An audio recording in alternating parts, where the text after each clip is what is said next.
Hello दोस्तों, आज हम बात करेंगे सेकेंड वर्ल्ड वॉर के बारे में। 1 सितंबर 1939 को द्वितीय विश्व युद्ध की शुरुआत हुई थी, लेकिन दूसरी ओर माना जाता है कि प्रथम विश्व युद्ध, जो कि 1914 से लेकर 1918 तक चला था, उसमें जर्मनी की भयानक हार हुई थी।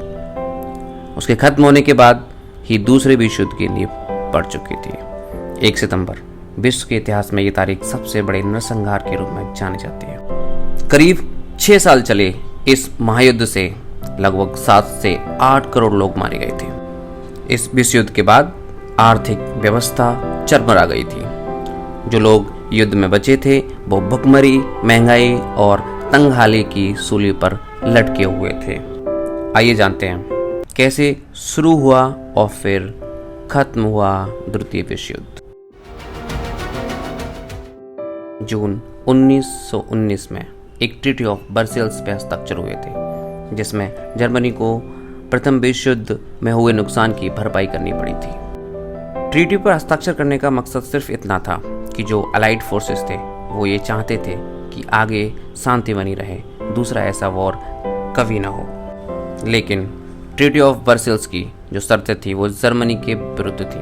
आखिरकार जर्मनी को प्रथम विश्व युद्ध में जो हुए नुकसान की भरपाई करना बहुत मुश्किल हो गया था और जर्मनी के सामने बहुत बड़ी मुश्किल खड़ी हो गई थी कि जिसके चलते जर्मनी को अमेरिका से बहुत ज़्यादा तादाद में लोन लेना पड़ गया था। अभी 1929 में अमेरिका में कुछ ऐसा हुआ जिससे अमेरिका के लाइन से बड़े बड़े बैंक्स फेल होने लगे, जिससे पैनिक फैलने लग गया।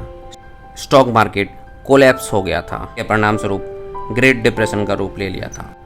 लेकिन ये ग्रेट डिप्रेशन अमेरिका तक ही सीमित नहीं रह गया था, इसका असर सारी दुनिया को दिखने लगा था। अमेरिका ने अपने सारे लोन्स जर्मनी से वापस लेना शुरू कर दिया था। इस वक्त सारी दुनिया में ग्रेट डिप्रेशन की वजह से पैनिक फैला हुआ था। इसी बीच 3 ऐसी शक्तियां जो अपना सर उठा रही थी: the Nazi socialist party in Germany and the fascist party in Italy and the Japanese empire. इस ग्रेट डिप्रेशन से बचने के लिए तीनों को सेपरेटली ऐसा लगा कि उन्हें साम्राज्य खड़े करने चाहिए, लेकिन तीनों में आपस में कोई भी कनेक्शन नहीं था। इनमें से लीडरशिप के सेंस में सबसे स्ट्रॉन्ग जर्मनी, उसके बाद जापान, फिर इटली। एडोल्फ हिटलर ने 1923 में जर्मनी की सत्ता में आने की कोशिश की थी। तब पार्लियामेंट में नाजीज और कम्युनिस्ट इक्वल मात्रा में थे, लेकिन जीत हिटलर की हुई क्योंकि वो जर्मनी के लोगों को विश्वास दिलाने में कामयाब हो गया था कि उन्हें उनका खोया हुआ सम्मान वापस दिलाएगा।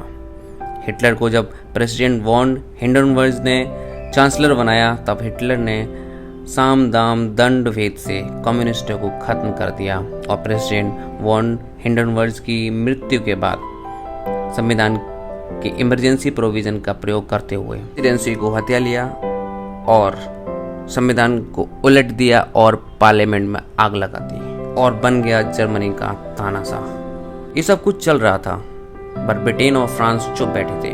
उन्होंने कुछ नहीं कर रहे थे, जबकि उन्हें दखल देना चाहिए था। हिटलर की जैसी सत्ता में हाथ में आई, उसने ट्रीटी ऑफ वर्सेल्स के अगेंस्ट जाना शुरू कर दिया।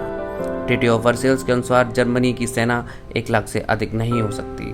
हिटलर ने सेना को बढ़ाना स्टार्ट कर दिया, आर्म एंड एम्यूनिशंस बिल्ड करने स्टार्ट कर दिए। ब्रिटेन एंड फ्रांस देखते रहे, उन्होंने कोई हस्तक्षेप नहीं किया। फिर हिटलर ने एक गेम प्लान बनाया, संपूर्ण यूरोप पर कब्जा। शुरुआत में चेकोस्लोवाकिया से स्टार्ट करते हुए पोलैंड में घुसते हुए नॉर्वे और डेनमार्क को जीतते हुए